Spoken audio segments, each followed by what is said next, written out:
안녕하세요. 김어준입니다. 서울중앙지검이 최순실, 박근혜, 전두환 등 권력형 비리의 미납 추징을 전담하는 범죄수익 환수부를 어제부터 가동했습니다. 임시부서가 아니라 아예 상설부서로 국세청, 관세청 등 유관부서와 협력하고 국제적으로 형사사법 공조도 강화한다고 합니다. 듣던 중 반가운 소식입니다. 권력형 비리로 부를 축적한 자들에 대한 단죄는 그들이 축제한 자산을 끝까지 추적해 전액 국고로 환수해야지 제대로 마무리가 되는 거죠. 우린 나라를 통째로 넘긴 친일파의 재산 환수조차 제대로 해내지 못했습니다. 그 덕에 친일파의 후손들은 명문학원 설립하고 유학을 가고 또다시 엘리트가 되어 부의 대물림을 하는 동안 독립운동가 후손들은 경제적 어려움으로 고졸 이하가 66%에 이르죠. 이게 말이 됩니까? 이런 역사를 이제는 끝내야 합니다. 반드시 정부 차원에서 나서서 국내는 물론 그들이 해외로 빼돌린 자산들 마지막 한 푼까지 아무리 오랜 시간이 걸려도 전부 환수해야죠. 그렇게 못하는 나라는 나라도 아닌 겁니다. 범죄 수익 환수부의 권투랩입니다. 김호준의 박수였습니다. 시사인의 김혜지입니다. 네. 범죄 수익 환수부 이런 거 생겼어야 돼요. 오래전부터. 네. 뉴스공장에서도 아주 오래전부터 주장해왔던 것들인데요. 드디어 네. 이제 움직이기 시작했네요. 드디어 이제 상설 부서가 생기는 거예요. 서울지검 윤석열 지검장 하에. 우리가 이제 뭐 일제 청산 못했다고 프랑스 예 들고 그러는데 프랑스가 이제 대표적인 예인 거지 다른 나라도 다 마찬가지예요. 뭐 예를 들어서 노르웨이도 그 부역자들 재산을 전부 환수했어요. 그리고 그 전쟁으로 피해를 입은 사람한테 다 분배해버렸어요, 그때. 예. 뭐 벨기에 같은 나라도 다 환수했습니다. 개인 재산 몰수하고 만약에 부역자가 사망했다. 그러면은 그 가족들한테 가족들 재산을 몰수해버려서 굉장히 잔인하게 보이는데 다시는 그런 일이 없도록 하려는 거거든요. 예. 시한도 없어요, 시한도. 예. 우리는 친일파라고 감옥에 간 사람이 없습니다. 부역자 처벌을 이렇게 단 한 명도 안 한 나라도 없어요, 정말. 말도 안 되는 거죠. 불행한 역사가 다시 반복되면 안 될 텐데요. 2016년 기준으로 보면 환수 금액이 3%도 안 된다라고 합니다. 그렇기 때문에 더욱더 이번에 출범한 것들에 대해서 박수를 쳐야 될 것 같은데요. 이게 1세대가 부역을 했어요. 근데 재산이 부역한 덕분에 늘었어요, 어마어마하게. 그러면 2세는 그 재산에 또 혜택을 누리는 겁니다. 그리고 또다시 권력 혹은 그 주변에 가서 또다시 그 혜택을 누리는 거예요. 반면에 그 싸운 사람들은 혜택을 못 입고 거꾸로 돼야 되는데 말도 안 되는 거거든요. 예. 아무리 오래 걸려도 끝까지 추적해야 된다. 예. 꼭 환수해야 된다 생각이 들고 6개월 이 얘기를 보면 무슨 생각이 드냐면 6개월 전에 다스는 누구 겁니까 이런 거 시작할 때 사실 그런 얘기 많이 있었습니다. 제 주변에서도 박근혜 최순실 집중해야 되는데 전선을 흐트러뜨린다고 뭐 다 쓰고 해봐야 되냐 다 끝난 건데 뭐 하나만 하다 그런 소리 많이 했어요. 왜 안 됩니까? 해보지도 않고. 예. 사실 다들 다스 주인이 누군지 뻔히 알고 있었잖아요. 기자들 다 알고 있었어요. 그리고 거기 참여행사니까 다 몰랐나요? 다 알았죠. 그냥 둔 겁니다. 그냥 어쩔 수 없다고. 예. 시작하면 끝을 봐야 되고. 예. 반드시 해야 한다. 해외 도피 재산 있죠. 최순실. 이명박 전 대통령도 저는 있는 것으로 알고 있습니다. 다 찾아내야 한다. 범죄 수익 환수. 이름 좋네요. 예, 다스 해외 공장에서 빠진 돈들이 있다라는 소식들을 몇 번 전해드린 바가 있는데요. 그것이 비자금으로 만들어진 게 아니냐라는 의심이 계속 사고 있습니다. 우리나라에서 이거 환수 제대로 안 하니까 다 해외로 빼돌리는 거 아니에요. 예. 그리고 1세대에서 뭐 감옥 좀 가고 그 재산은 고스란히 남아서 2세대가 또 누리고 또 부활하는 거예요. 최순실도 이 재산 다 뺏지 않으면 자기들이 일해서 번 돈이 아니지 않습니까? 다 환수해야 된다. 아무리 오래 걸려도. 기자들도 이런 거 모른 척하면 안 되는 거예요. 붙어가지고 끝까지 찾아야 되는 끝까지. 예. 제가 10년 동안 이명박 전 대통령 쫓아다녔듯이 끝까지 해야 되는 거예요. 자, 첫 번째 뉴스는 뭡니까? 네, 어제 우병우 전 민정수석의 1심 선고가 있었습니다. 최순실 사태를 방조한 책임이 크다면서 징역 2년 6개월을 선고했는데요. 재판부는 최순실 씨의 국정농단을 알면서도 민정수석으로서 어떤 조치도 취하지 않았다라고 밝혔습니다. 또 최순실을 모른다라고 했던 우 전 수석의 주장도 거짓이라고 판단했습니다. 뉴스가 문제가 아니라 김은지 기자가 지금 감기가 들어가지고 보니까. 예, 빨리 하도록 하겠습니다. 홍백맥의 발음도 뭉개지고 큰일 났어요. 제 발음을 보완해줘야 되는데 비슷한 발음이 됐습니다. 자, 예, 방심하다가 감기 걸렸는데 다들 좀 조심하십시오. 우병우 전 수석은 최순실을 모른다고까지 부인했죠. 예. 네, 그래서 재판부가 반성하는 태도가 전혀 없다라면서 이에 대해서도 비판을 했습니다. 어떻게 모를 수가 있습니까? 이건 말도 안 되는 거고 재판부도 그 부분에 대해서 반성 안 한다고 그런 거예요. 어떻게 모를 수 있냐고. 알면서도 사실은 방관, 소극적인 거거든요. 그게 아니죠. 적극적으로 협조했죠. 예.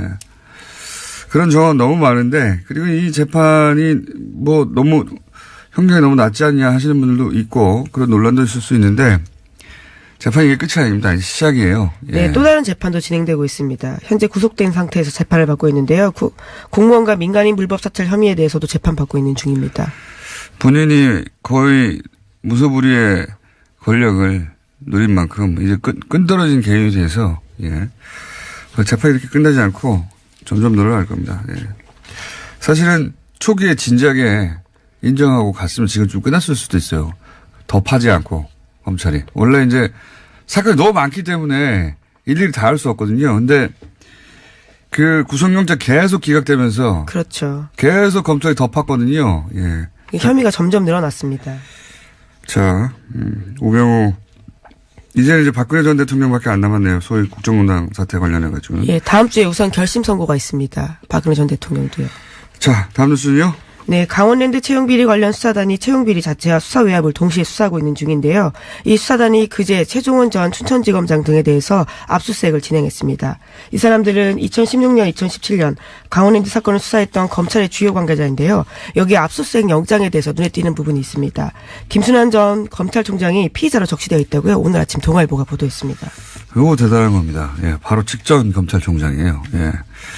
검찰이 바로 직전 검찰총장을 피의자로 적시해서 압수수색 영장을 청구했다는 건 수사 의지가 지금 보통이 아니라는 거거든요. 예, 이게 이제 잘못 수사하면 큰일 난다. 이런 인식이 있는 것 같고, 이거 관련해서 이제 권성동 의원이 계속 화제가 될 수밖에 없는 게 그 이름이 채용 청탁하는 명단에 써 있거든요. 네, 예. 그렇죠. 또 대포폰에서 나온 통화 녹취에도요. 권 의원과 관련된 부분들이 있습니다. 그 최흥집 전 사장. 예, 강원랜드 사장이었습니다. 예, 채용 관련해서 거의 95% 이상, 전부죠, 전원. 예. 사실상 전원, 그 청탁 비리가 있는 그 채용 비리를 저지른 당사자예요. 예. 그 당사자인데 이분의 대포폰에서 그 통화 기록이 나옵니다. 권성동 의원과. 그리고 거기에 남아있던 그 녹취, 녹취가 아니라 통화 음성 파일이죠. 예, 그렇죠. 그걸 왜 저장했는지 모르겠는데 음성 파일에서 권성동 의원과 이야기를 해봤냐 또는 고음장을 통해서 뭘 막아라 이런 수사 외압에 대한 정황이 나와요. 거기 이름도 나오고 통화 기록도 나오죠. 권성동 의원 이름이 채용 청탁 리스트에 옆에 써 있죠. 그리고 권성동 의원의 보좌관이었습니까? 비서관이었습니까? 예, 비서관이었습니다. 비서관도 채용 비리로. 네, 그건 다른 건으로요. 감사원이 특정감사에서 나온 내용입니다. 네. 그리고 거기 그 비서관의 그 컴퓨터를 압수하겠다니 거기 권성동 의원한테 채용을 청탁하는 편지가 써 있어요. 예. 네, 그러한 내용으로 보이는 건데 본인은 부인하고 있긴 합니다. 본인이 쓰긴 썼는데 안 보냈다고. 안 줬다라고 하고 있죠. 예. 간직한 거죠, 간직. 근데 이거 관련해서는 제가 오늘 꼭 이 얘기를 해야 되겠습니다. 네. 남의 방송사 방송이긴 한데 블랙하우스를 한번 보셔야 돼요. 예. 여기서 강유미 씨가 이 권성동 씨를 찾아갑니다. 진짜 깜짝 놀랄 만한 장면인데요. 저도 그 부분만 봤는데 예, 강유미 씨 정말 대단한 것 같습니다. 이 기자들도 이렇게 못하거든요. 예. 강림희 씨가 권성동 법사위원장의 검찰 출신의 삼선의 막강한 권력에 개인적인 캐릭터도 대단히 까칠합니다. 예. 기자들도 굉장히 어려운 국회의원이죠. 예. 찾아가지고 꽃을 들고 가가지고, 예. 예. 국회에 몇 명 꽂으셨냐고 직접 물어봅니다. 강원랜드에 몇 명 꽂았냐라고. 예. 복장도 굉장히 남다르던데요. 예. 네. 상 받아야 한다. 전 기자상 받아야 된다고 봅니다. 기자들도 그렇게 못하거든요. 예. 예, 놀라운 장면이었습니다, 정말. 현직 기자로 그 장면 어떻게 보셨어요? 강윤미 씨 정말 대단하다라는 생각밖에 안 들었는데요. 그 누가 시키신 건지 그 제작진도 정말 지독하다라는 생각을 했습니다. 물론 가라는 사람은 저지만, 네, 그렇게 잘 해낼 줄 몰랐어요. 자, 못 보신 분들은 재방송 보세요, 재방송. 여기에 대해서 권성동 의원이 자꾸 이제 거론되니까 노회찬 의원에 대한 공격이 시작됐습니다. 네, 네. 자유한국당이요. 노회찬 정의당 원내대표의 비서관 출신이 법무부에 공채 채용 둔 걸 두고 시비를 붙이고 있습니다. 그러자 노회찬 원내대표가 1%라도 개입한 사실이 있다면 의원직을 그만두겠다라고 맞받았는데요. 또한 강원랜드 부정 채용 청탁 의혹을 받고 있는 자유한국당 의원들에게도 같은 취지의 공개 약속을 하라고 역공에 나섰습니다. 이 강원랜드는 그 청탁 의혹 대상이 된 의원들이 있는데 전현직 7명이 다 자유한국당이거든요. 근데 이제 이게 이제 불리한 상황이다 보니까 역공을 그리고 가장 이 문제 제기를 공개적으로 세게 하는 분 중에 하나가 노회찬 의원이에요. 네, 같은 법사위에 또 있기도 하고요. 네, 법사위에 있다 보니까 노회찬 의원에 대해서 이제 노회찬 의원의 전직 보좌관이었습니까? 비서관이군요. 예, 비서관 중에 한 사람이 사임을 한 이후에. 예, 법무부에 공개 채용이 됐다고 네, 공채로 들어간 건데요. 그러니까 이게 이제 법사위에 있는 국회의원의 비서관이 관두고 나서, 법무부에 갔으니까 법사위가 사실은 뭐라고 합니까? 법사위 피감기관이 되는 곳에 갔으니까 문제 제기를 한 겁니다. 이거 일종의 채용비리 아니냐라고 이제 잘못 건드렸죠. 예. 이건 제가 보기엔 노회찬 대표를 잘못 건드린 거라고 봅니다. 이런 사안은 전투력도 빵빵하고요. 이렇게 말했죠. 제가 보낸 사람이 아니라 저를 떠난 사람이라고 한마디로 네. 압축해가지고 노회찬 대표는 저희가 고정이긴 한데 사안이 긴급 발생하여 3부에서 인터뷰 잠깐 하려고 합니다. 네, 기다려 주시고요. 다음 순 뭡니까? 네, 통일부가 어제 김영철 북한 노동당 중앙위원회 부위원장을 단장으로 하는 북한 고위급 대표단이 오는 25일부터 2박 3일 일정으로 온다고 밝혔습니다. 평창 동계올림픽 폐막 행사 참석을 위해서인데요. 김영철 부위원장은 대남 정책을 총괄하고 있는 당 통일전선 부장을 맡고 있습니다. 그렇군요. 요건 관련해서는 저희가 정세현 전 통일부 장관하고 또 잠시 후에 인터뷰를 할 예정인데 이 관련 보도 관해서 제가 꼭 짚고 싶은 부분은 김영철 북한 노동당 중앙위원회 부위원장, 통일전선부장, 대남정책 총괄 뭐 이런 역할인데 여기서 보도를 할 때 연합, YTN 특히 천안함 피격 사건을 주도한 것이라고 기정사실에서 보도하고 있어요. 자기들 어떻게 합니까? 자기들이 북한에 가서 들었대요? 이게 이제 프레임이거든요. 그러니까 이제 지금 김영철 통전부장이 오는 것이 이게 우리로 치면 국정원이 하는 역할이라고 해야 될까요? 예. 이거 자세히 이제 제가 정세현 전 장관과 얘기하겠는데 보도가 다 주도했다고 나와요. 어떻게 합니까? 제가 그게 궁금합니다. 어떻게 하는지. 요걸로 이제 아마도 천안함을 피격한 사람이 맞는데 이걸로 이제 그 회담을 한다고 공격하려고 하는 것 같아요. 보수 진영에서. 네, 현재 자유한국당이 그런 스탠스를 취하고 있습니다. 자유한국당은 그렇게 공세를 취할 수 있습니다. 있는데 연합하고 YTN은 특히 계속 보도 이렇게 하던데 주도한지 어떻게 하냐고요, 당신들이. 기사를 그냥 주도했다고 계속 쓰던데. 자, 이거 큰 문제입니다. 기정사실화 하는 거거든요. 보도를 할 때. 다음 순 뭡니까? 네, 대법원 출입기자단이 이재용 삼성전자 부회장 2심 판결문을 공개했던 오마이뉴스에 대해서 1년 출입정지라는 중징계를 내렸습니다. 오마이뉴스가 지난 9일에 공범자 이재용, 피해자 이재용, 엇갈린 1, 2심 판결문 전문 공개라는 제목으로요. 2심 판결문 전문을 실어서 보도한 바가 있습니다. 그에 대해서 기자단 내규 위반이라면서 징계 한 건을 올렸고요. 그리고 그런 징계를 확정했다라고 합니다. 원래 뭐 기자단들끼리 자신들만의 규율 혹은 내규 이런 게 있어요. 왜냐면은 안 그러면 경쟁 속에서 엠바고가 깨지기도 하고. 근데 이제 판결문을 공개한 것에 대해서 원세훈 판결문 때는 공개했는데 이런 문제 제기가 없었습니다. 예, 2014년 9월 25일에요. 똑같이 오마이뉴스가 원세훈 전 국정원장의 판결문 전문을 공개한 바가 있는데요. 그에 대해서는 문제 제기하지 않았습니다. 그렇게 예를 들어서 법원에서 중요한 판결 나왔을 때, 이게 이제 너무 빨리 공개되거나 전문을 공개해버리면 이제 법원에서 협조를 받을 수 없다. 예, 그런 취지의 주장들을 하고 있는 건데요. 그런 건데, 기자단 쪽에서. 지금 1년 동안 출입을 못하게 해버린 거잖아요. 이거는 아무리 봐도 과한데, 이건 저희가, 직접 입장 한번 들어보겠습니다. 예. 오마이뉴스 측의 입장도 한번 들어보고, 출입기자단의 입장도 누가 인터뷰 응할지 모르겠는데 삼성이라서 너무 과하게 때린 게 아닌가 하는 문제 제기가 있을 수 있습니다.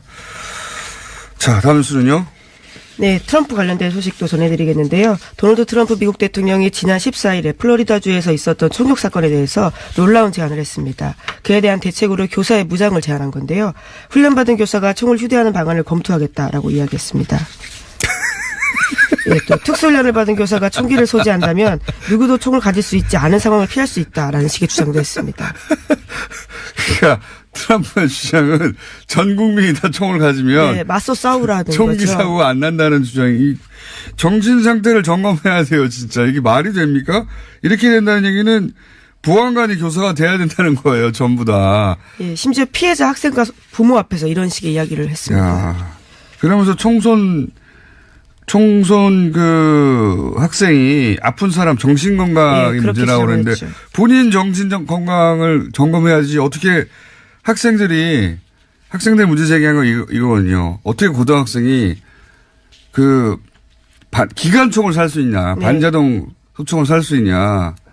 반자동 소총이지 자동으로 쏘는 거거든요. 네, 그럼 전쟁 무기라는 전쟁 식의 무기. 주장을 하고 있습니다. 예. 전쟁 무기죠. 제가 말씀드렸잖아요. 슈퍼감 살 수 있다고.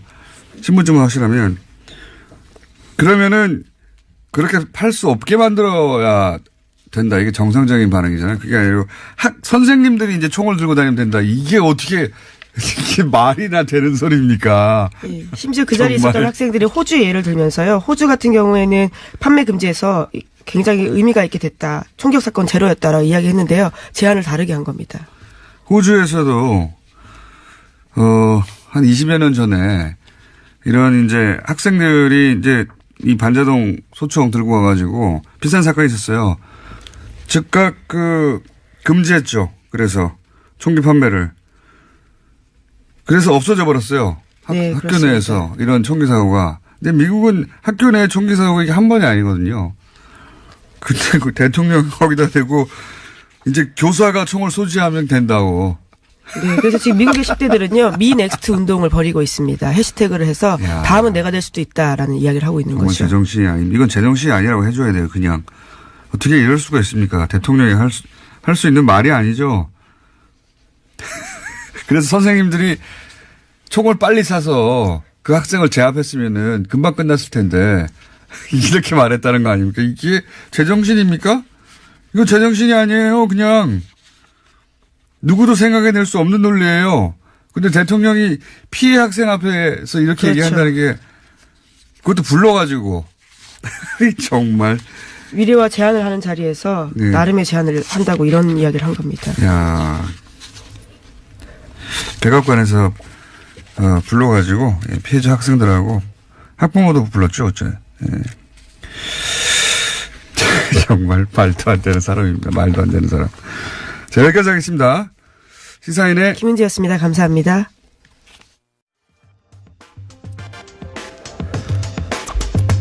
최근 바른미래당, 평화민주당 관련 보도가 많죠. 네. 그런데 바른미래당 소속으로 평화민주당 당직을 맡을 수 있다 해서 민주평화당이군요. 죄송합니다. 두 번이나 제가 잘못 말했습니다. 민주평화당의 당직을 맡을 수 있다고 해서 예, 화제의 인물이 다시 되신 분입니다. 바른미래당 이상돈 의원 전화 연결됐습니다. 안녕하십니까? 네, 안녕하세요. 네. 전례가 없는, 들어본 적이 없는 일인데, 지금 바른미래당 소속이신데, 민주평화당의 당 정책연구원장직을 제안 받으셨죠? 네, 아직은 확정된 건 아닌데요. 네.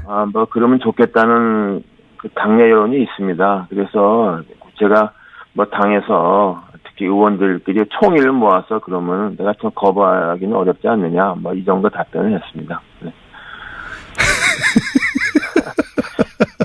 왜 웃어요? 아니, 정말 공식적인 제안이 있고 하면 맡으실 생각이십니까? 글쎄요. 그걸 제가 못한다고 하기가 좀 어렵지 않습니까? 왜냐하면, 민주평화당 발기인데, 그런데 처음부터 저하고 저뿐 아니라 박주현 의원, 장종석 의원 깊숙이 개입을 했지 않습니까? 네, 그런 상황이 되어 있습니다. 네. 회장님은 자기 의도와는 좀 달리 가는 경우도 많이 있죠. 네. 네. 이게 정신적으로 연대하고 이제 같이 활동하고는 다르게 이게 공식 당직을 맡는 것은 이건 전례가 없는 일인데 이게 법적으로는 전혀 하자가 없습니까? 그렇게 해도? 네, 이것을 당원 단계는 이제 그런 규정을 만들었고 또 이제 선거관리위원회, 선관위에서 전혀 문제가 없다는 유권 해석을 공식적으로 통보해왔다 그럽니다. 네. 그러니까 실정법은 어긋나는 게 없고 그러니까 이제 결심만 하시면 되는 거네요. 네, 그렇죠. 그러니까 제일 좋은 거는 제발 좀 출당을 시키라 하는 거죠. 처음부터 의원 개개인의 의사를 존중해서 해결했으면 이런 문제가 안 생기죠. 그리고 이게 민주평화당한테는 큰 문제가 없는 것이고 전혀 문제가 없죠. 바른미래당이 우습게 되는 거 아닙니까? 당 자체가 희화화돼 가고 있죠. 이게 이제 당연히 바른미래당에서는 해당형이라고 할 것이고 비판이 있을 텐데. 그러니까 해당형이니까 누가 해당형이 아니라 그럽니까? 해당형이니까 제명하지 하면 되지 않습니까? 어차피 나는 당원권 정지가 돼 있으니까 제명을 하라. 근데 제명도 못하면서 뭐 이렇게 군소리가 많은지 그냥 그게 또 답답하죠. 네. 네. 준법 투쟁을 하시는 거군요, 지금. 어쨌든. 준법 이건 할 것도 없고, 제가 준법 하는 것도 아니죠. 그쪽에서 볼 때는 완전히 해당행인데, 너희들 마음대로 하라. 제발 좀, 당도 우습게 돼가는 거죠. 그럼 거기서 한다는 말이, 기껏 한다는 말이, 비례대표 의원이 당의 자산이라고 그러는데, 이건 그러니까 제가 어저께 다른 방송에서, 이거 비례대표 의원을 갖다가, 정당 보조금 받는 시험돈 비급기를 보는 게 아니냐. 그거 할 말이 없지 않습니까? 제가 어떻게 그 당의 자산이 됩니까? 도움됩니까? 그 당에? 아니잖아요. 네. 알겠습니다. 혹시 더 나가서 지방선거 때 민주평화당 유세하시는 거 아닙니까? 혹시라도? 그럴 가능성도 배제할 수는 없죠. 그리고 그런 현재 선거법에 의해서는 그 후보가 같이 있으면은 연단에서 누구든 지분 요소를 할 수 있습니다. 그런데 이제 당정은 다른 데 갖고 있는 사람이 경쟁당, 상대방 당 후보를 지분 요소하면 그건 해당 행위가 되는 것이죠. 사실 2010년 4월 13일 그 총선 때 민주당 소속의 경남도의원 전현숙 씨가 당시 국민의당 후보를 지원했어요. 그래서 완전 해당 행위죠. 그럼에도 이제 비례대표 의원입니다. 탈당 못하죠. 그래서 완전히 마음도 없기 때문에 그래서 안철수 당시 대표가 그 전현숙 씨가 이제 안철수 지지하는 사람이기 때문에 좀 민주당에 제명을 해달라고 저한테 좀 부탁을 했어요. 그때 부탁을 받은 저한테 했어요. 저한테. 왜냐 그러면 그 당시 안철수 대표가 사람 만나는 게 굉장히 어색하지 않습니까? 그래서 김정인 대표, 김정인 비대위원장 만나면 한 테이블에서 행사를 1시간 가도 전혀 눈도 안 마치고 뭐 그럴 때였거든요. 그러니까 거북하니까. 그래서 제가 김정인 대표 와서 이러이러하니까 좀 부탁한다 그러고 또 민주당 도당위원장 김경수 의원한테도 내가 전화 걸어서 좀 이러니까 좀 제명해 주십시오 했더니 김경수 의원이 그 본인의 의사가 중요하다고 흔쾌히 제명을 해줬죠. 이런 게 정치죠. 네. 그때 네, 그렇습니다. 네. 네. 중간에 바로 고관을 했던 당사자이기 때문에 더욱 자세히 사정을 알고 있습니다. 접니다. 제가 했어요. 네. 그리고 이제 그 교섭단체 서명 날인할 때 지금 세 분 3인방 소위 지금 이상돈 의원과 함께 출당시켜달라고 하는 3인방 외에 박선숙 의원도 서명 날인을 안 한 것으로 알려졌는데 이건 확인이 안 됐죠 아직? 네, 확인은 안 됐지만 그런 거는 믿고 있습니다. 왜냐하면 박선숙 의원이 이미 정무위 간사직을 내놨고 이미 뭐 그런 것을 여러 군데 얘기를 했기 때문에 박선숙 의원은 안 한 것으로 좀 알고 있습니다. 이것도 최이배 의원은 뭐 일단 서명을 한 것 같은데 거기서도 뭐 현재 출당을 원하고 있는 것으로서 좀 이해하고 있습니다. 도저히 그 바른정당 특히 뭐 한국당과의 뭐 어떤 연루설이 많이 있지 않습니까? 안철수 남경필 만남 같은 거 거기에 대해서 뭐 최이배 의원도 자기 양심상으로 같이 할 수가 없죠. 네.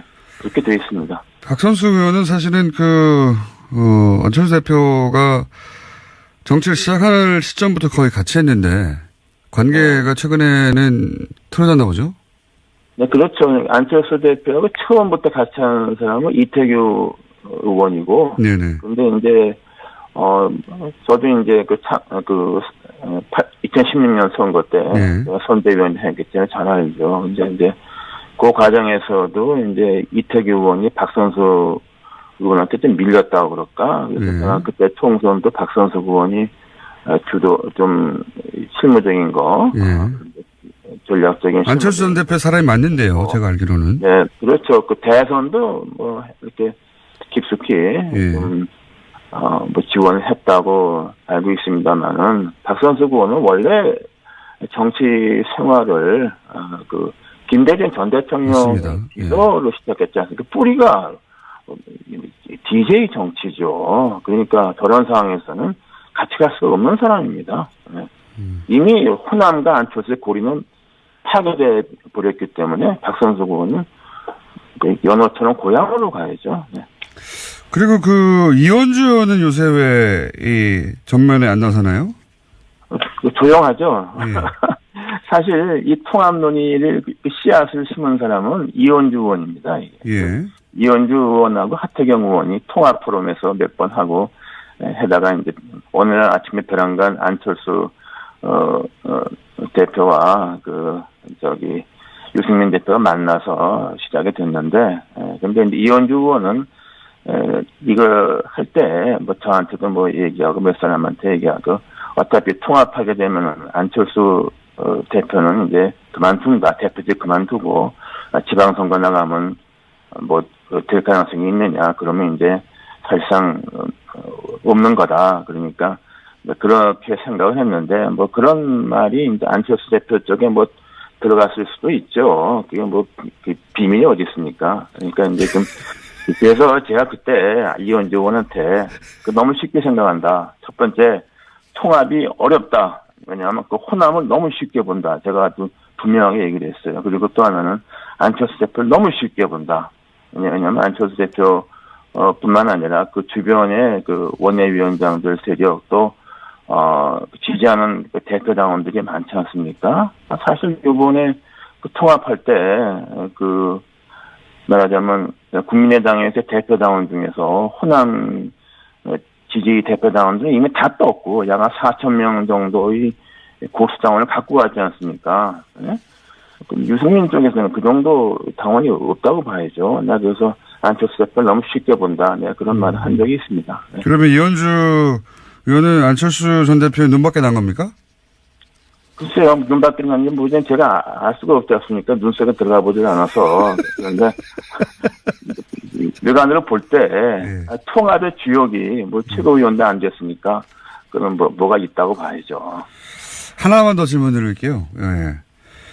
지금 유승민 대표와 안철수 전 대표는 잘 지내고 있나요? 보도가 되는 거. 글쎄요. 근데 뭐 일단은 그게 이제 당 대표가 박주선 의원 부의장하고 공동 대표니까 뭐 나이나 뭐로 현재 부의장이니까 항상 언론에서는 박주선, 유승민 나오지 않습니까?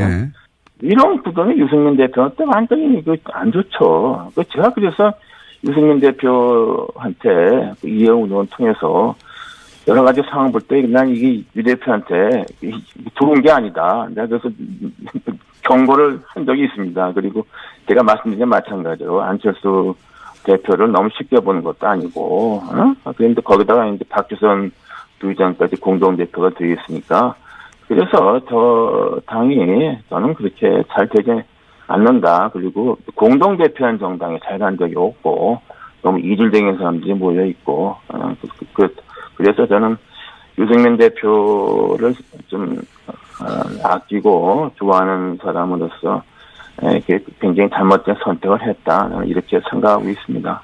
네, 오늘 말씀 여기까지 듣고요. 예.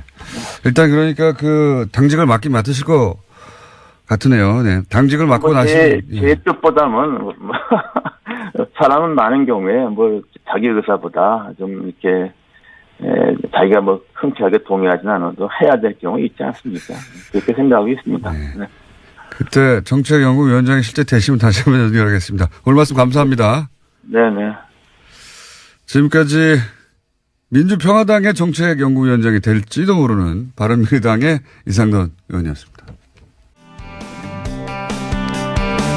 북한이 올림픽 폐막식에 김영철 노동당 중앙위원회 부위원장을 단장으로 하는 대표단을 보내기로 했는데 야당에서는 또 크게 반발하고 있습니다. 네. 이 문제 한번 짚어보겠습니다. 정세현 전 통일부 장관. 안녕하십니까? 예, 안녕하세요. 네. 목소리가 벌써 까칠하신데 목소리가 그냥. 아직 지금. 아직 목이 트이질 않아서 그래요. 아, 그렇습니까? 네.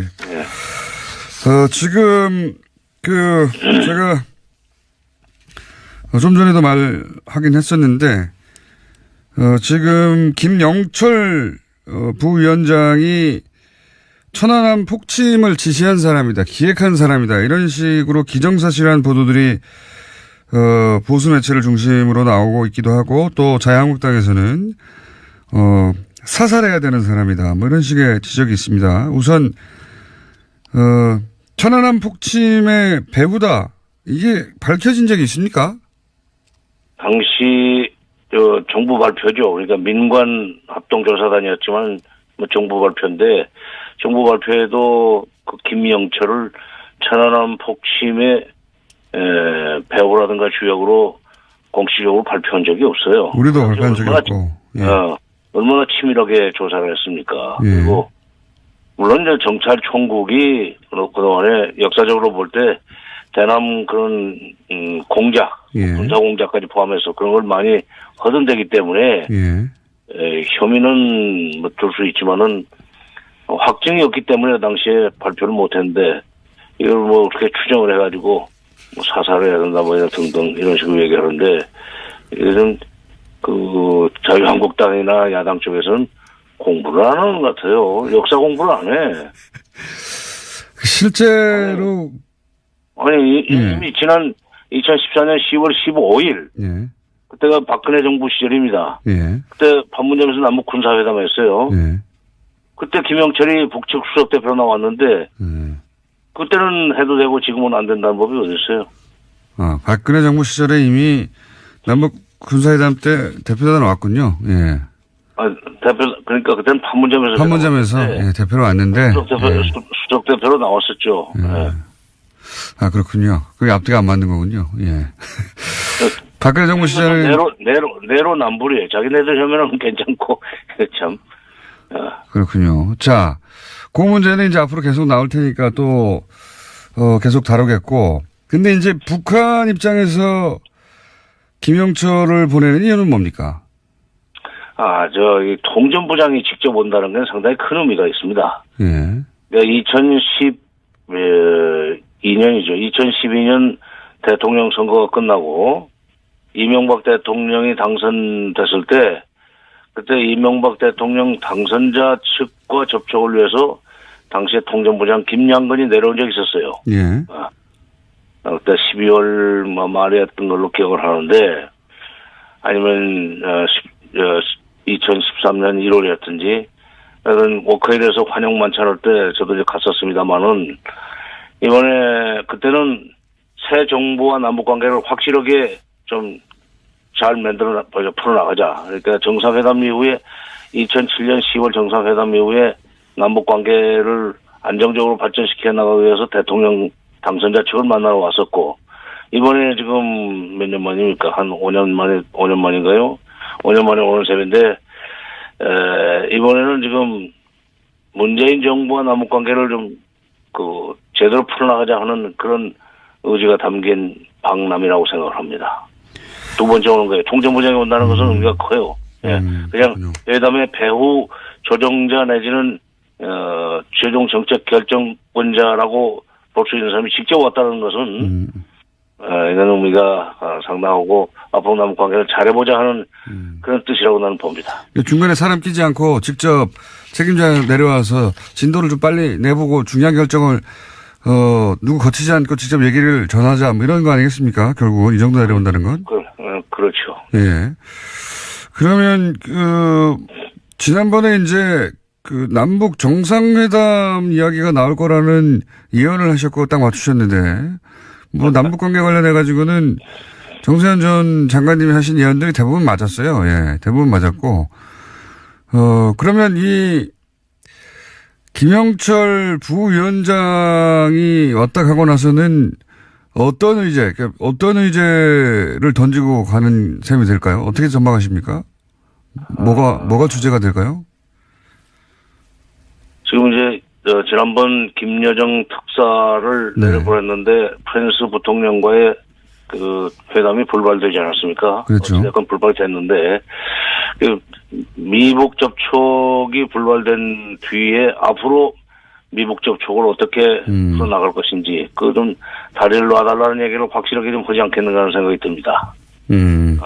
한국 정부가 미국을 좀 설득을 해서 미북 접촉 내지 미북 대화 이걸 잘 좀 연결시켜 달라 하는 그런 부탁을 할 것 같고 따라서 그걸 위해서는 남북 간에 폭넓은 대화를 하자. 고위급 회담도 또 하고 군사회담도 하고 뭐 적시회담이든지 각종 각급 교류 협력과 관련된 그런 회담 같은 것을 좀 폭넓게 앞으로 벌려나가자 하는 얘기를 하지 않겠는가. 그러기 위해서 이제 26일 하루를 꼬박 쓰리라고 봅니다.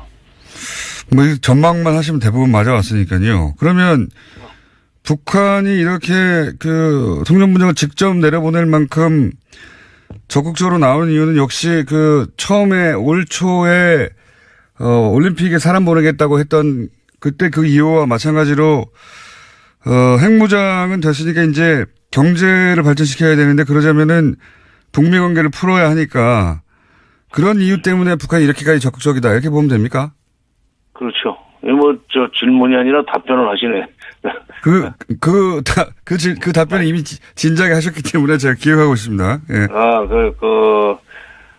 작년까지 해서 자기네들 그동안엔 북한이 핵경제 병진 노선을 견지하겠다고 얘기를 했었어요. 예. 박근혜 정부 시절에 특히 핵경제 병진 노선 강조했었는데 작년까지 해서 자기네들은 국가 핵무력 완성을 했다고 이제 선언을 했기 때문에 이제부터는 경제 쪽으로 방점을 찍어야 되겠다, 비중을 치러야 되겠다 하는 그런 그 정책 방향을 결정했다고 봅니다. 금년 말, 아니 작년 말, 금년 초에. 네. 그게 이제 신년사에 나오는 거죠. 그래서 신년사의 대내 경제 파트를 봐도 굉장히 자세한 그 계획들을 제시를 해요.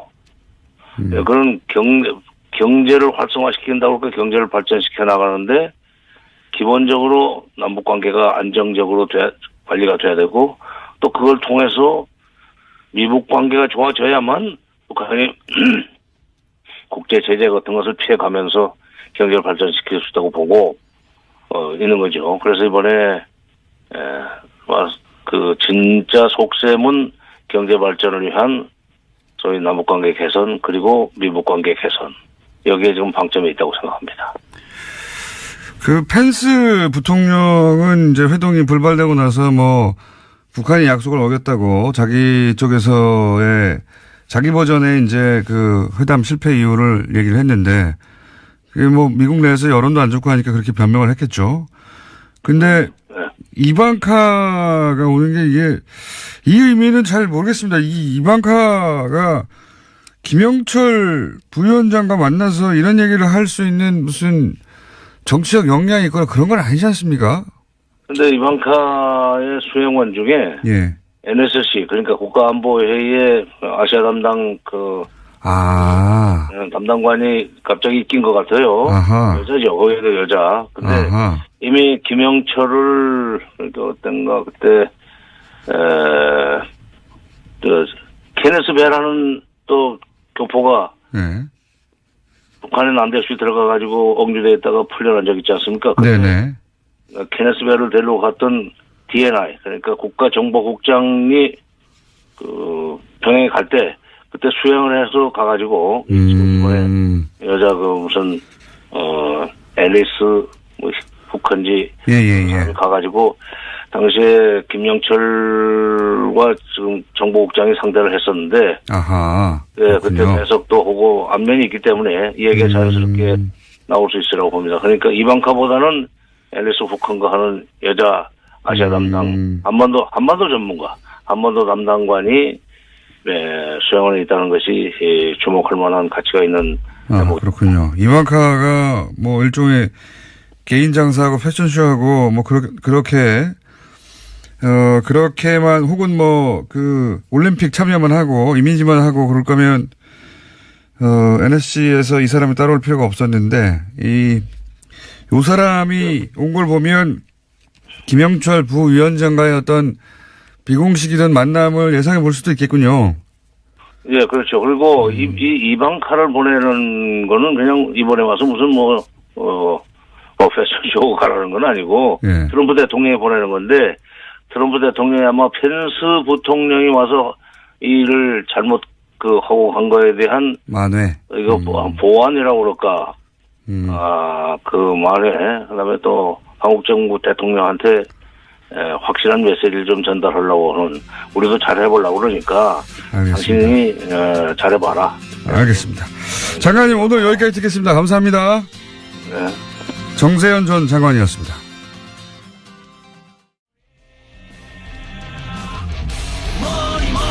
쇼미더머니 안원구 전 대구지방국세청장 플란다스의 개주 나오셨습니다. 안녕하십니까? 예, 안녕하십니까?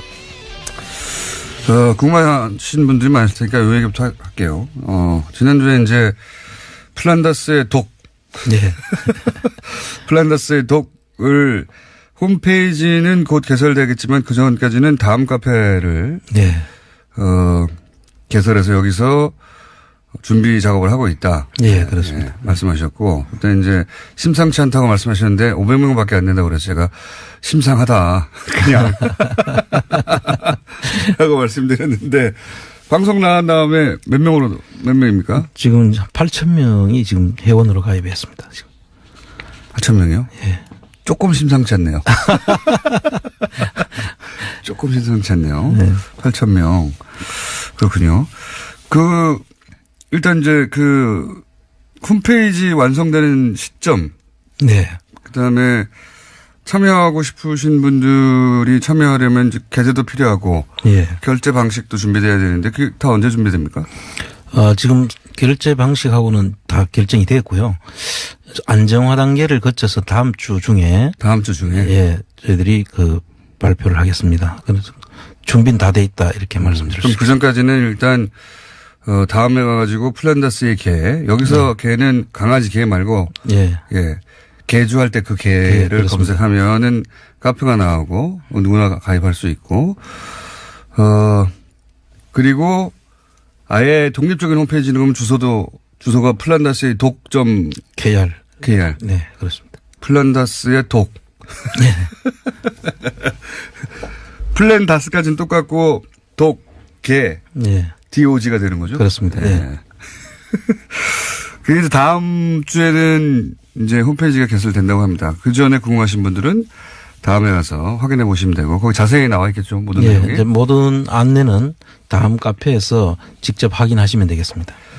기존에 그 국민운동본부에 그 돈을 냈다가 지금은 이제 돌려받는 과정을 거치고 있는 거죠. 예, 그렇습니다. 거기서 본인은 앞으로도 계속 하겠다고 생각하시는 분들은 이 다음 카페에 가입하시고 다음 주에는 아예 홈페이지에서 참여를 하시면 됩니다. 심상하다가 심상치 않은 단계로 넘어가고 있는 중입니다. 네. 예. 8,000명. 네. 맞네요. 뭐 페이팔이라든가 해외 결제 같은 게 잘 초반에는 지난번에는 준비가 빨리 안 됐지 않습니까? 예. 그래서 지난번에는 그 부분에 대해서 상당히 죄송하게 생각을 했고요. 요번에는 페이팔도 전부 다 열 생각입니다. 그리고 후원 계좌도 원하는 분이 많아서 네. 페이팔도 될 수 있도록 하고 특별 회비도 네. 그 플란다스를 진행하는 그 특별 회비도 같이 페이팔을 열어서 진행할 수 있도록 그렇게 하겠습니다. 근데 제가 지금 기억하기에는 2월 중순쯤에 예. 이게 이제 매물로 나온다고 그랬는데 예. 2월 중순 지났어요? 어떻게 돼가고 있는 거예요, 거기? 지금 아마 그 기재부에서 예. 이 주식 평가에 대한 지금 상당한 고민을 안고 있는 것 같아요. 그래요? 예, 지금 그때 국감에서 이 금액이 너무 비싸다. 비싸다. 그래서 안 팔린 거 아니냐 이런 질책을 많이 받다 보니까 이제 평가 다시 한다고 그랬죠. 예, 평가 방법이 한 3가지 정도가 되는데 그 중에서 상대 가치 평가라는 게 있습니다. 그럼 어쨌든 다시 한다고. 예. 네. 그랬는데 그걸 지금 계속 지금 못 하고 있는 거죠, 지금. 계속 지금 시간을 끌고 있는 것 같아요. 이상하네요. 그럼 예. 언제 한다고 혹시 발표가? 이제 곧 안 할 수는 없을 것 같고요. 예. 그 서울경제신문에 이제 그때 한번 이게 무기한 연기한다 이렇게 오보성 보도가 나왔죠. 매각을. 예. 그래서 그 다시 저희들이 직접 확인을 해보니까 기재부에 네. 확인을 해보니까 무기한 연기는 아니고. 그건 아니다. 그리고 곧 그 적정한 가치를 반영한 주식 평가를 해서 예. 곧 하긴 한다. 예, 예. 한다. 하긴 하지만 연기되고 있는 건 사실이에요. 또. 그렇습니다. 예. 예. 그런데 이제 뭐 지금은 이제 각자의 길로 가기로 한 국민운동 본부에서는 다스는 이명박 거라고 끝났다고 하시는 분들도 있고, 예. 예. 뭐 거기에 동의하시는 분도 있을 텐데 플란다스의 개에서는 이게 끝나지 않았다. 절대 끝나지 않았죠. 지금부터 시작입니다, 사실. 지금부터 시작이라고 하신 이유는 뭡니까? 지금 이 재산 환수를 하지 않으면 네. 지금 이 재산 환수. 예, 이게 환수를 꼭 해야 되거든요. 이명박 대통령이 예를 들어서 형사처벌을 받는다 하더라도 예. 그 재산을 우리가 찾아서 환수하지 않으면 무슨 의미가 없잖아요, 사실. 범죄수익 환수부가 그렇지 않아도 검찰에 생긴다고 하는데 예. 사실 이런 권력형 비리 같은 경우는 돈을 되찾아야 돼요. 돈을. 그렇죠. 항상 제가 주장하지만 돈을 되찾아야 됩니다. 돈을 되찾아야 되는데 지금까지는 이제 그 법정에서 예, 뭐 징역형 정도 받으면 대충 끝나는 것으로 인식하고 넘어가고 국민들 잊어버리고 했는데 특히 이명박 전 대통령과 관련된 사건은 돈을 되찾아야 되거든요. 돈을. 예. 예. 이걸 돈을 되찾지 않으면은 언젠가는 다시 세력화해서 맞습니다. 다시 부활하기 때문에 이 돈을 반드시 되찾는 일은 저희들이 이제부터 시작이죠, 사실. 그 범죄수익 환수부도 검찰 내에 생기지만 상설 부서라서 그것도 또 박수 칠 일이지만 또 그렇다고 인력이 아주 빵빵한 건 아니거든요, 여기가. 예. 예. 이 플란다스의 개에서 이제 안홍구 총장님 쭉 해왔던 그런 범죄 수익을 추적하는 역할도 하는 거죠. 그렇습니다. 추적을 하고 이제 저희들이 그 공권력을 가지고 있지 않기 때문에 네. 지금 범죄 한 수에 대한 그 특별한 그 기구가 생겼다면 네. 거기에 협력해야 되겠네요. 예, 저희들의 그 가지고 있던 지금까지 모으고 수집했던 정보들을 그쪽에다 줘서 네. 직접 그분들이 찾을 수 있도록 저희들하고 긴밀한 협력이 필요하다 그렇게 생각합니다. 그렇군요. 범죄 수익 환수부하고 콜라보를 할 플란다스의 개다. 그렇게 생각하시면 될 것 같아요. 이게 끈질기게 해야 되는 거군요. 이런 그렇습니다. 거는. 예. 다스는 누구 겁니까를 끈질기게 하는 것처럼 이런 건 정말 끈질기게 해야 돼. 붙어가지고. 예. 하나하나 찾아내서 다른 사람 다 잊어버려도 끝까지 찾아야 되거든요. 예. 예. 특히 그 이명박 대통령 그 전 대통령 같은 경우에는 아주 꼼꼼하게 치밀하게 그리고 또 사실 밝혀져도 다 오리발을 내밀거든요. 그렇죠. 그래서 그거를 치밀하게 저희들이 찾고 그 정보들을 정밀하게 타격을 해야만 예. 할까 말까 하는 인정은 안 할 거예요. 끝까지. 그럴 수도 있죠. 끝까지 인정 안 할겠지만 이게 이제 시민단체나 이런 어떤 이런 모임만의 힘만으로는 안 될 텐데 마침 범죄 수익 환수부가 생겼기 때문에 여기서 정보를 모으고 여기랑 공유하고 여기서 적극적으로 공권력을 가지고 수사해 나가고 이런 콜라보를 하면 결과를 낼 수 있죠, 이제는. 그렇습니다. 예. 시기가 좋습니다, 아주. 플란다스의 개. 자, 끝까지 찾겠다, 플란다스의 개는, 여기에 공감하시는 분들은, 예, 다음에서 검색해서 약간 심상치 않게 돌아가고 있는 이 카페에 들어가셔서 어떻게 진행되고 있는지 확인해 보시면 되고, 청장님이 오늘 좀 거론해 주실 내용이 있어요. GM 관련해가지고, 그죠? 네. GM 관련해서 GM 먹튀 논란이 있는데 여기 말씀하실 내용이 있다고요? 예. 지금 GM 사태를 보면서 예.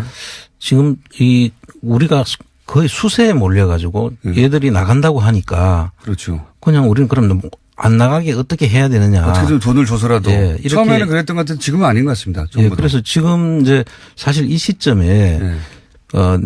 노조의 주장을 저희들이 들어보면 예. 그 한국 GM이 부담하지 않아야 될 돈. 그렇죠. 그 돈들 노조가 다 지금 한국 GM이 부담을 해서 그러니까요. 한국 GM의 이익을 미국 본사 이익으로 다 현금을 뽑아먹고 있죠. 뽑아갔거든요. 예. 그러니까 빚이 있었는데 그 빚의 그 이자율이 낮았는데 예. 복잡하지 단순화시켜 얘기하자면 빚의 이자율이 낮았는데 훨씬 고리로 본사가 빌려준 다음에 그런 다음에 이자를 챙겨가고 있는 중이에요. 예. 이자로 현금을 뽑아가고 있죠. 그것뿐만 아니라 스위스에 있는 자기들 본사에서 철수시킨 그 비용을 예. 한국 GM이 대줬다는 거죠. 그러니까요. 개발비도 한국 GM에 예. 현금 뽑아먹게 하고 있어요. 개발비에 대한 그 로얄티 문제가 생기는데 그 로얄티도 한국에서 세금을 내야 될 사항들이거든요. 그런데 그 비용을 그 한국에 부담시키고 로얄티는 미국에 냈다는 거 아닙니까? 그게 지금 총장님 말씀은 국세청도 나서줘야 된다 이런 얘기인가요? 그렇습니다. 국세청이 이 시점에 국세청이 나서서 네. 이 부분에 대한 세무조사를 해야 됩니다. 그 무슨 제목으로 해야 됩니까? 그 세무조사는 기업 이익을 네. 줄인 거죠.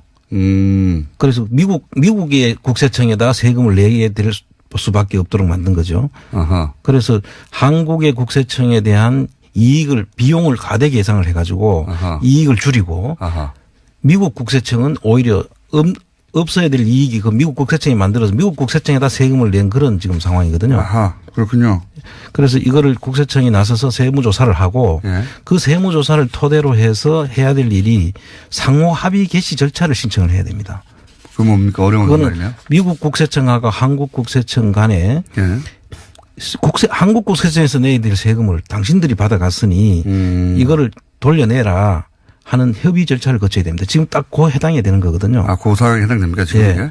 오, 새로운 해법인데요? 예, 그래서 상호 개시 합의 절차를 거쳐서 우리 국세청이 나서서 세무조사를 하고 그걸 토대로 해서 미국 국세청하고 협의를 통해 가지고 그걸 우리의 쪽에다 이익을 가져가는 절차를 밟아야 되고 그다음에 산업은행은 또 어떻게 해야 되냐면 산업은행은 그 소수주주지 않습니까? 17%에. 그 산업은행이 현 경영진을 대해서 가지고 업무상 배임 혐의로 고발을 해야 됩니다. 평균님은 세게 나가자고 말씀하시는 거네, 한마디로. 당연하죠. 왜냐하면은 한국 GM의 법인으로 볼 때는 예. 그렇죠. 한국 GM의 이익을 빼돌려가지고 다른 데로 준 거 아닙니까? 맞습니다. 업무상 배임이죠. 한국 GM은 지지 않아도 될 빚을 5천억이나 징게 된 거죠. 그렇죠. 5천억이 아니죠. 5천억은 현금으로 뽑아간 것이고. 지금 안 해야 될 돈이 한 1조 5천억 정도 되더라고요. 그러니까요. 부실을 만들어낸 거죠. 거꾸로. 그렇죠. 그 업무상 배임이죠. 경영진에 대한 고소 고발이 필요하다 저는 보고요. 그리고 세금 말씀하시는 거는 본질적으로 조세회피 아닙니까? 그렇습니다. 한국에서 내야 될 세금을 안 내고 미국으로 가져갔으니까. 그래서 미국 본사가 부담해야 될 비용을 전부 한국 GM에다 갖다 넣었거든요. 비용을. 맞습니다. 사실은 이게 좀 복잡한 얘기여서 좀 단순화시키면은 이해가실지 모르겠는데 미국 GM이 인수할 때 졌던 부담이 있을 거 아닙니까? 경제적 부담. 그렇습니다. 그거를 결과적으로는 한국 GM으로 다 떠넘겼어요, 지금. 그렇습니다. 네, 결과적으로는. 이 얘기가 길어질 것 같아서 이제 설명을 안 하는데 결과적으로는 한 푼도 안 들이고 회사를 먹은 것 똑같은 구조로 만들어 버렸어요. 그렇습니다. 예, 빚을 다 떠넘겨 버렸기 때문에 아주 악질적이죠. 그렇습니다. 우리 한국 입장에서 보자면, 예. 자기들은 뭐를 잘 썼다고 할 텐데, 이어간 그래서 현금 안 내고 그동안 돈을 벌어가고, 그 다음에 회사에 쌓여있던 이익을 현금을 다 뽑아가는 것. 예. 그런 방식으로 지금 먹튀를 하려고 다 준비를 해놓고 한국의 정부에다 손을 내밀기 시작한 그렇죠. 이와 비슷한 사태가 전에 그 론스타 사태라고 기억하실 겁니다. 그 론스타에서도 국세청이 나섰거든요. 그 당시에. 네. 그걸 들고 이익을 전부 다 가지고 간 한국에 대한 세금을 안 내고. 네. 그래서 그때 국세청이 나서서 론스타를 한번 조사를 한 적이 있고요. 네. 성공하지 못했지 않습니까? 제대로. 일부는 했죠. 일부는 했습니다. 예, 일부는 했습니다. 그런데 그 부분에 대해서 요번 GM도 반드시 국세청이 나서서 먼저 그 부분을 바로잡아야 될 필요가 있다. 내야 될 세금을 제대로 다 안 냈다라고. 예. 사실 채권단은 주주의 권리에 묶여 있지만 국세청은 아니잖아요. 그렇습니다. 예. 국세청은 주주의 권리 이런 거 따질 필요가 없어요. 그냥 한국 정부의 기준으로, 한국 조세 당국의 기준으로 당신들 세금 덜 냈네? 조사 좀 해봐야 되겠네? 이러면 되는 거 아닙니까? 예. 지금 그 시점이 딱 되는 거죠, 지금. 국세청 움직여줘야 되겠네요. 네. 새로운 해법입니다. 그래서 조여야 돼요. 네. 빡빡 조여야 돼요. 마음대로 못하게. 그 산업은행도 지금 그 미온적인데 네. 저렇게 해서는 안 됩니다. 산업은행도 그 경영진에 대한 업무상 배임 문제로 고소 형사상 문제를 제기하고 또 민사로 네. 그 돈을 손해배상 청구를 해야 됩니다. 서로 정부 여당에서야 서로 친하게 잘 풀자 이렇게 얼굴 마주보고는 얘기해도 아니 정상적으로 지금 할 수 있는 것들을 다 해야죠. 그렇습니다. 네. 저기서는 한국 생각 안 하고 그냥 쭉쭉 뽑아갔거든요. 엄청나게. 그리고 나서 멀쩡하던 한국 GM을 부실화시켰어요. 빚더미에 앉혀놨거든요. 예. 그렇기 때문에 국세청이 나서야 된다. 좋습니다. 새로운 해법인데. 시간이 4분 정도인데 요 얘기를 길게는 못하겠고 요 얘기를 꼭 한번 여쭙고 오늘 시간 마무리해야 될 것 같은데 지금 이재용 부회장이 이제 풀려나면서 2심 재판부가 승계 작업이 없다, 현안이 없다고 해버렸어요. 네. 그리고 또 그런데 이명박 정부 시절에 이제 삼성이 다스 재판비를 대납한 거는 확인이 됐습니다. 이제. 예. 그건 기정사실이 돼버렸고. 그러면 박근혜 정부 하에서 삼성으로부터 뭘 받았는지는 밝혀졌어요. 내용은. 그걸 재판부가 무시해버렸을 뿐이지. 그거는 법정에서 판결날 일이고. 근데 이명박 정부 시절에 삼성과 주고받은 것은 다스 대납비 하나만 나왔어요. 네. 그렇습니다. 이것만 있을 리가 있는가. 그렇습니다. 다른 것도 분명히 있을 텐데 그 다른 게 뭐냐 할 때 가장 먼저 얘기되는 것 중에 하나가 당시 삼성 특검대 4조 원 가량의 차명 계좌죠. 예. 차명이 나왔고 4조 원이니까 그때 과징을 때리면 2조는 나와야 되는 거 아닙니까? 그렇습니다. 2조 나와야 되고 또 그때 삼성 주식, SDI 주식, 삼성전자 주식 있었거든요. 삼성생명 주식까지. 이 전부 다 비상장 주식에 대해서도 있었고 상장 주식도 있었는데 이 부분에 대해서 정려 의제로 해서 그때 가세를 했어야 되는 거거든요. 예. 그 하여튼 최소 2조, 많으면 뭐 한 3조까지도 엄청난 세금이 그때 과징금과 세금이 나와야 되는데 그거 하나도 안 냈거든요. 그때 일부 뭐 양도소득세 일부 예. 뭐 비상장주기 양도 과징금을 안 냈다는 게 크죠. 그 내용을 사실 이야기하려면 아주 길기 때문에 네, 짧게 이건 얘기해 별도로 한번 이야기를 해야 됩니다. 이건. 어쨌든 엄청난 특혜 아닙니까? 이거? 엄청난 특혜를 받았죠. 조단위의 특혜를 받은 거예요. 그리고 그 당시 그것뿐만 아니라 그걸로 이어지는 삼성생명 그 상장이 있었거든요. 네. 삼성생명 상장 이 사건이 삼성 승계 구도와 아주 직결되는 문제입니다. 그걸 시작하기 시간이 짧고요. 예. 그때 과징금을 안 낸 것만 하더라도 청장님이 보시기에 어느 정도의 특혜입니까? 이게 있을 수 있는 일입니까? 다른 기업이라면? 그 불가능한 이야기죠. 그죠. 예. 불가능한 이야기. 삼성이니까 그때 대박이죠. 사실 국세청, 검찰, 법원까지 네. 모두가 나서서 한 덩어리가 돼서 다 도와준 거죠. 한 덩어리가 되어서. 아니 그런 얘기 했었어요. 불러보고 통신에서. 예. 시스템 전체가 나서서 도와준다고. 그렇습니다. 이건 누가 혼자 해줄 수가 없는 거고 시스템 전체가 나선 겁니다. 이건 삼성공화국이 아니고서는 있을 수 없는 일들이 벌어진 겁니다. 그때 대통령이 이명박 전 대통령이거든요. 그렇습니다. 그럼 시스템 전체가 일사불란하게 나서서 도와주라고 명령할 수 있는 자리에 있는 사람이 딱 한 사람뿐이죠. 대통령이란 말이죠. 요 얘기, 예, 요 얘기도 앞으로 저희가 이 시간에 그거밖에 없겠는가, 예, 얘기를 할 테고, 자, 시간이 다 됐기 때문에 다시 한번 알려드리고 끝냅니다. 플란다스의 개는 원래 하고자 했던 바를 계속 한다고 합니다. 예. 한다고 하니까, 관심 있는 분들은 다음에 가셔서, 플란다스의 독을 영어로 검색하셔도 되고, 아니면, 플란다스의 개주할 때 그 개주를 검색하셔도 되고. 결국은 지금 플랜 삼성도 해야 되고요. 플랜 삼성. 그 다음에 플랜 GM도 해야 되고. 플랜 GM도 해야 되고. 플랜 네이버도 해야 되고. 플랜 네이버도 해야 되고. 앞으로 할 일들이 지금 태산같이 있습니다. 지금. 어쨌든 여기서는 하던 바, 하고자 했던 바, 그러니까 다스의 주인을 밝히는 건 시작일 뿐이고. 네. 주인을 밝혀서 범죄 수익을 환수하고 하는 활동을 계속해 나가고 여기를 본부로 삼을 예정입니다. 네. 지금 많은 그 자원봉사자들께서 지금 나서서 도와주고 있기 때문에 저희들이 이제 금방 자리 잡을 수 있었다. 너무 감사하다는 말씀을 이 자리를 빌어서 말씀을 드립니다. 아, 재능 기부하신 분들 네. 맞습니까? 네. 네. 어떤 재능 기부했어요? 뭐 다양합니다. 홈페이지 만들어 주시는 분, 뭐 보안 문제를 지금 얘기해 주시는 분들, 그다음에 또 은행 처리 문제라든지 여러 가지들을 지금 전부 다 지금 도와주시고 계셔가지고 저는 너무나 행복합니다. 지금. 알겠습니다. 기부하실 재능이 있으신 분들도 네, 도움을 기다리고 있다니까 예. 다음 카페 한번 가보시기 바랍니다. 네. 다스는 시작일 뿐이다. GM은 국세청이 또 나서라. 예. 삼성 특혜도 앞으로 여기서 이명박 정부 시절의 삼성 특혜도 앞으로 여기서 다루겠다. 여기까지입니다. 안원구 전 대구지방국세청장이었습니다. 감사합니다. 네, 감사합니다.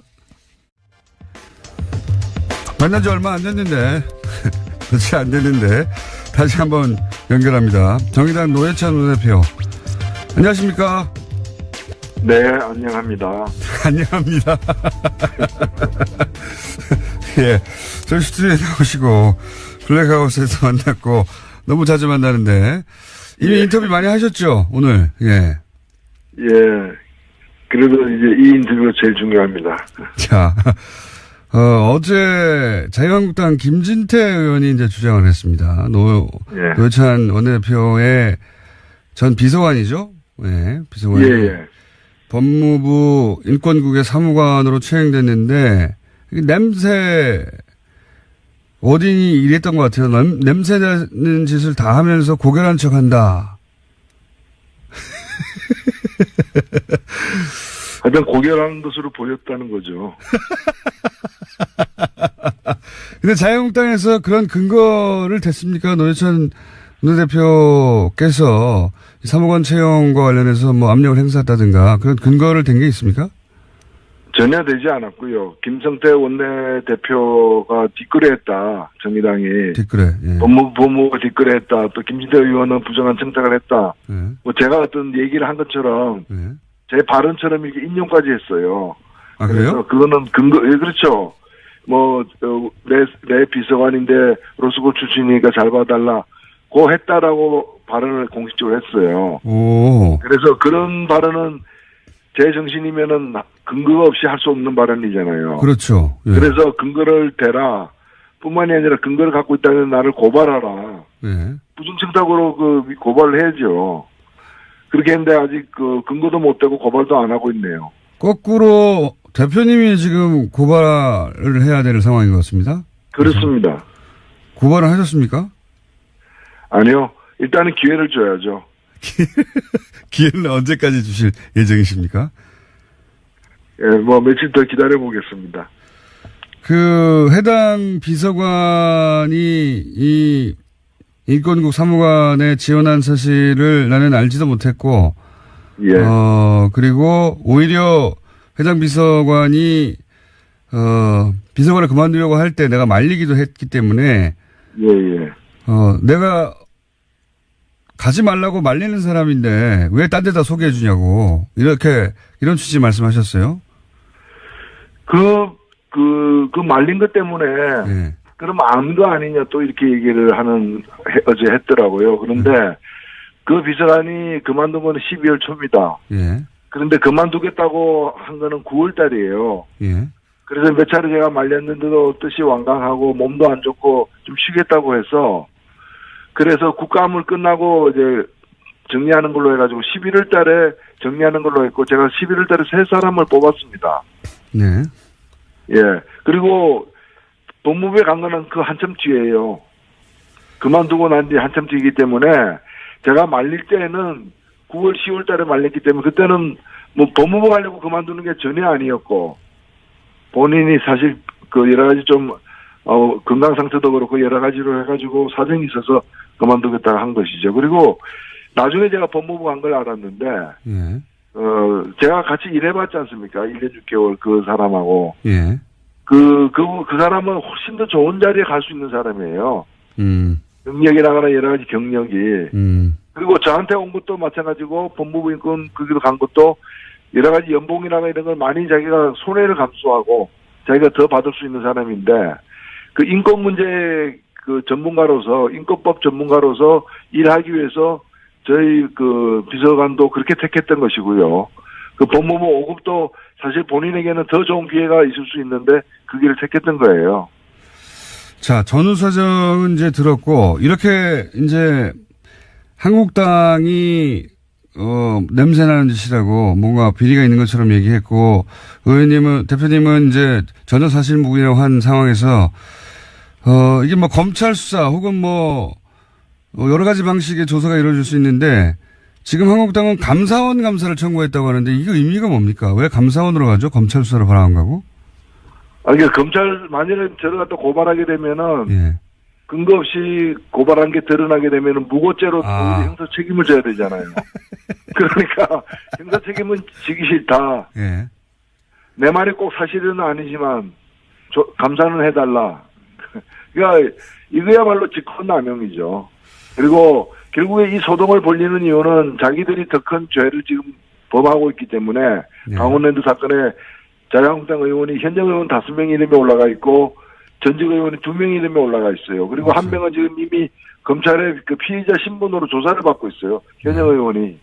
근데 그런 사람을 또 국회 사법개혁위원회에다가 검찰 개혁을 하는 데다가 집어넣어 놓고 검찰에다 압박을 가하고 있는 거죠.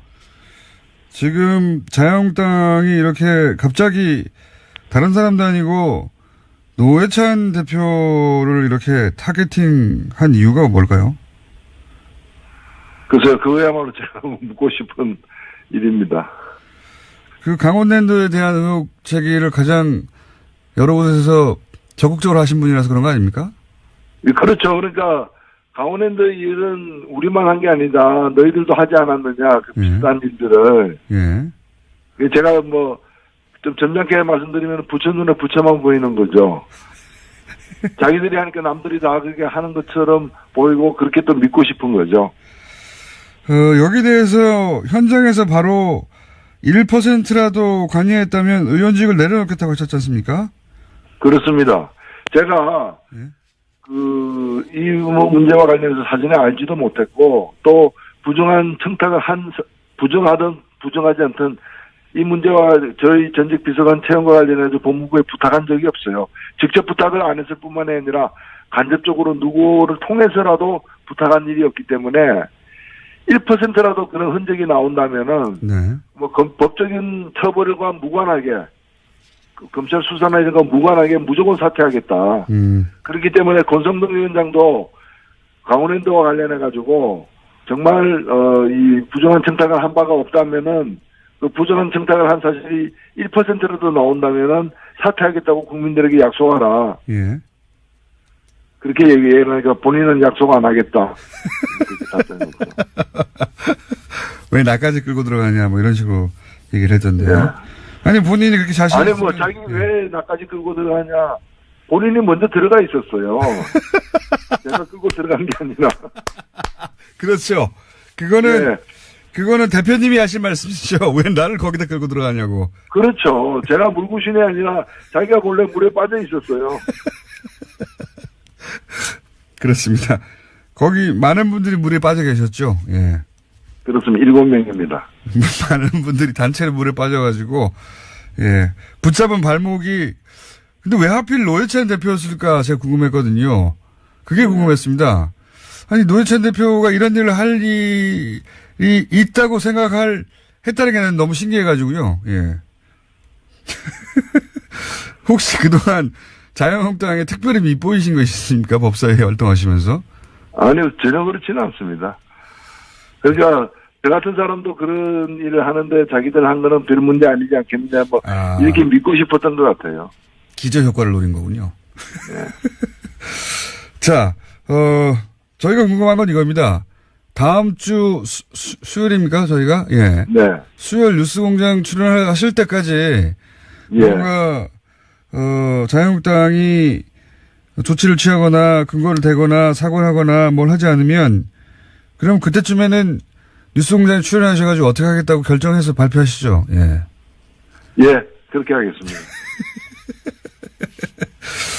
알겠습니다. 뭐 무슨 근거를 낼지 무척 궁금하네요. 근거를 대라고 했는데 전혀 근거 안 되고 있죠. 예. 예, 제가 오히려 뭐 이렇게 얘기하고 있습니다. 이제 그런 이제 제가 확실하게 또 대응을 하니까 청탁이 없다 하더라도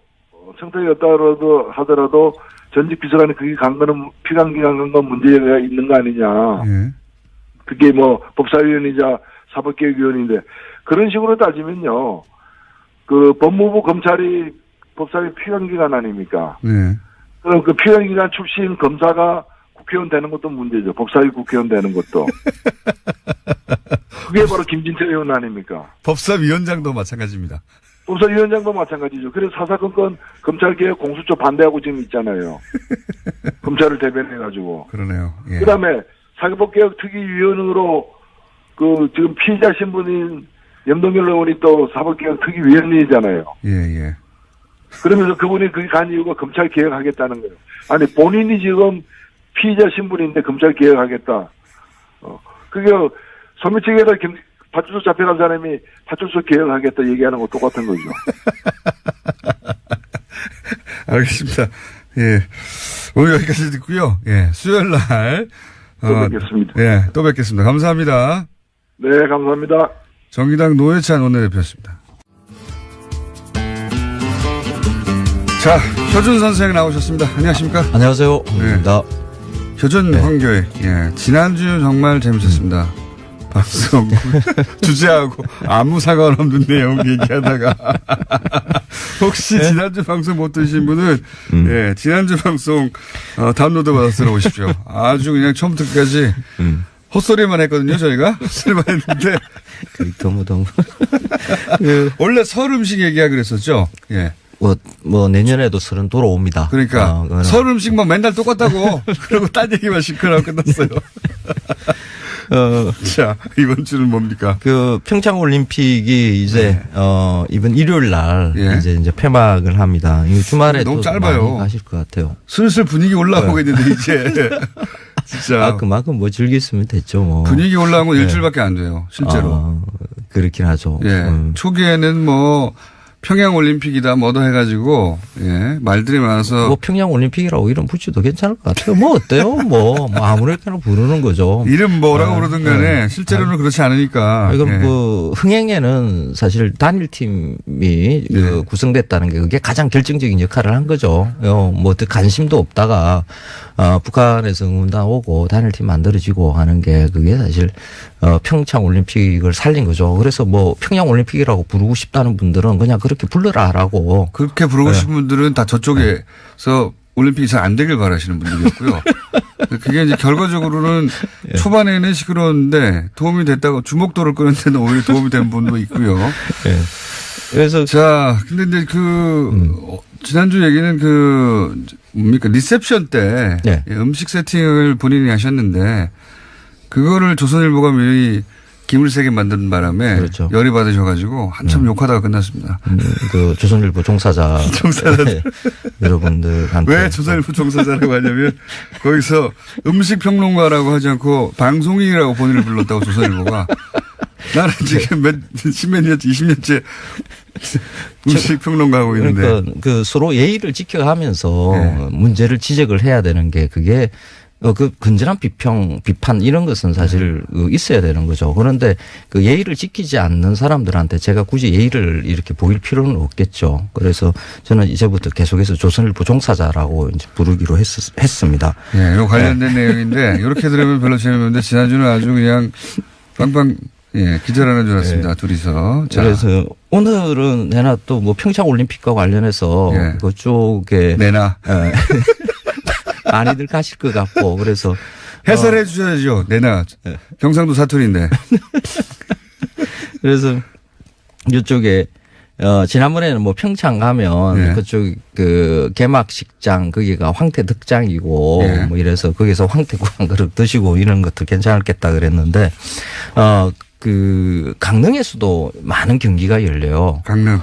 특히 이제 실내에서 이루어지는 것은 강릉에서 이루어지거든요. 그래서 강릉 분들은 뭐 강릉 올림픽이다 막 이렇게들도 이야기를 하세요. 그만큼 이제 강릉에 많은 사람들 오시고 지금 서울에서 출발하는 그 기차가 KTX가 강릉까지 이렇게 닿거든요. 그래서 제가 며칠 한 이틀 정도로 강릉을 계속 갔었는데 강릉이 진짜 사람들 많이 오시더라고요. 그래서 지금 먹거리 중심으로는 어떻습니까? 지금 강릉이 제가 듣기로는 거기 가면은 다른 나라 대통령이 맛집 찾아다니고 막 그런다고 그러더라고요. 그런 얘기 전에 듣긴 했습니다. 경기장 주변에는 뭐 음식점이 원래 없는 공간에서 이렇게 만들어졌기 때문에 없어요. 그런데 거기서 조금만 벗어나면 뭐 오래된 음식점들 뭐 이런 것들 많이 있더라고요. 얼마 전에 보니까 치킨집들이 이렇게 대박을 쳤다라고 사실 먹을 만한 고기가 사실 그렇게 주변에 많이 없기는 해요. 그 주변에. 그게 뉴스가 조금 눈길을 끌고요. 역시 치킨 공화국이구나. 만약에 남은 며칠 동안이라도 이미 늦었지만 남은 며칠이라도 꼭 가야 되겠다니까 지금 금토일 3일밖에 안 남았어요. 그러니까 3일 이내라도 가야 되겠다고 하시는 분들이 거기 가서 뭐를 먹어야 됩니까? 절대 놓치지 말아야 될 게. 그러니까 의미 있는 음식으로는 그러니까 평창의 황태 이런 것처럼 여러 번 얘기했죠. 그러니까 강릉에 가면 이제 초당두부 마을이 있어요. 그게 그 경포대 옆에 그 모래토 유명한 곳이죠. 이렇게 마을이 있는데 그 초당두부가 아시아권에서는 사실 다 두부를 먹거든요. 일본도 먹고 중국도 먹고 뭐 이러는데 이런 응을응을한 상태, 간 만들어진 두부 상태로 먹는 데는 없어요. 이거는 이제 두부가 만들어지기 전에 그러니까 완성품이 아닌 상태의 두부라고 볼 수가 있거든요. 그래요? 그래서 그리고 응고제로 쓰는 게 초당 두부는 바닷물로 쓰거든요. 바닷물로 쓰는 두부가 다른 어느 나라에 있다라는 이야기를 제가 접하지는 못했어요. 아직까지는. 그래서 아니 선생님의 조사에 안 걸렸으면 없는 겁니다. 없을 수 있어요. 이게 강릉 초당 두부가 유일할 수 있어요. 근데 저도 일본에서 두부 맛있다는 집들 이렇게 웬만한 데 다 다녀봤거든요. 근데 이 초당두부만큼 맛있는 게 없어요. 초당두부를 먹어야죠. 정말 맛있는 두부거든요. 그래서 순두부인 거죠, 순두부. 그죠? 순두부죠. 네. 그래서 그 바닷내가 이렇게 살짝 붙어 있는 게 아주 기묘한 매력을 만들어내는 게 아닌가 싶어요. 그 맛은 거기 가서만 볼 수 있습니다. 그렇죠. 이렇게 좋아하시는 두부 좋아하는 일본인들도 아마 그 두부 먹으면 아마 깜짝 놀랄 정도의 맛이라고 저는 봅니다. 근데 이 초당두부와 관련해서 붙어 있는 게 흑균 선생의 아버지인 허엽 선생이 네. 조선 시대에 그 두부를 만들어서 이렇게 팔고 한 것이 그게 시초다. 네. 그런 이야기가 그 초당동에 가면 이렇게 떠돌아요. 네. 이제 그 지역의 강릉 지자체에서 만든 스토리인데 허엽 선생의 호가 초당이거든요. 그래서 실제로 그 허엽 선생이 초당에서 살았다 어떻다 하는 이야기도 전해 내려와요. 그래서 허엽 선생이 살았으니까 초당이라는 이름이 붙었는지 아니면 그 마을이 원래 초당이니까 허엽 선생이 살면서 그 마을 이름을 자기 호로 가져갔는지에 대해서는 잘 몰라요. 그런데 초당 허엽 선생이 그 두부를 만들었을 것이다라는 그런 이야기는 전혀 제가 보기에는 근거가 없어요. 그래요? 왜 그렇습니까? 조선의 사대부가 두부 만들고 이러기는 힘들거든. 허엽 선생이 그때 몰래. 그때 당시에는 굉장히 잘 나가는 문벌에 한 들어와 있는 분이었거든요. 네. 그렇게 잘 나가던 사대부가 두부 만들고 그걸 취미생활 팔고 취미생활. 아니요. 그 사대부가 하지 말아야 될 일 중에 하나가 이런 잡일들. 장사들. 그러니까 산업공상이라고 그러지 않습니까? 상행위를 가장 저급한 거로 여기고. 그러니까 장사는 안 했지만 본인이 가지고 있던 어떤 뿌리칠 수 없는 요리에 대한 욕망을. 그래서 이게 초당두부가 만들어진 게 사실 한국전쟁과 관련이 있어요. 그렇게 오래된 게 아니네요. 그렇죠. 네. 이게 초당 마을이 한 50호 정도 되는 이거 조그마한 마을인데 모래톱 위에 있는 좀 가난한 동네요. 근데 그 동네가 예전 일제강점기 때부터 이렇게 사회주의자들이 좀 제법 많이 있었고 거기에서 그러니까 야학도 일어나고 했어요. 그래서 공동체였군요. 그렇죠. 전쟁이 일어나면서 그 동네의 남자들이 이렇게 싹 사라져요. 사라졌다기보다는 죽었겠죠. 근데 그 사라진 것에 대한 그것을 그 동네 분들이 차마 이야기를 안 해요. 거의 대부분의 분들이 제삿날이 같습니다. 그러니까요. 그러니까 무슨 일이 벌어졌는가 하는 것은 이제 충분히 일부러 알 수 있겠죠. 근데 제가 20년 전에 취재를 할 때 그 할머니들, 남편을 잃은 할머니들은 살아계셨을 테니까. 그렇죠. 그럼 그 이야기 좀 하지 말라. 저한테 그럼 이 마을 이미지가 그렇게 좋게 만들어지지 않는다. 항상 빨갱이 마을 같은 이런 것으로 이미지가 만들어질까 봐 우리 자식들도 빨갱이 자식들 뭐 이렇게 말이 붙을까 봐 그 할머니들은 늘 걱정을 하셨어요. 지금 그 초당 마을에 가면 초당 마을 그 초당 두부 공장도 하나 있거든요. 그분들도 사실 그 후손이에요. 근데 그 이야기를 요즘에는 해도 괜찮겠다라는 이런 이야기를 하시더라고요. 그 한국 전쟁 중에 남편을 잃은 그러니까 이제 여자들이 이제 먹고 살아야 되는 거죠. 생계 유지를 해야 되는 거죠. 그러니까 생계 유지하기 위한 가장 좋은 방법은 값싼 재료를 가져와서 좀 부풀려 가지고 간에 가공을 해서 바깥에다 파는 것으로 이윤을 남기는 게 가장 좋거든요. 그래서 콩을 외부에서 그게 또 콩농사 잘 되는 데가 아니에요. 모래톱 마을이거든요. 콩을 사와서 거기서 두부를 만들어서 그 두부를 슬픈 역사가 있는 음식이에요. 그렇죠. 두부를 이고 지고 해서 그 중앙시장까지 걸어서 가면 한 30분 걸리는 거리거든요. 그래서 그걸 머리에 이고 걸어서 가서 그 두부 시장에서 팔고 한두 분이 이제 돈을 좀 버시니까 초당 순두부. 그렇죠. 이 집 저 집도 하고 선생님 계속 이야기해 그래서 끝났는데 한 지금 50호가 한 안녕.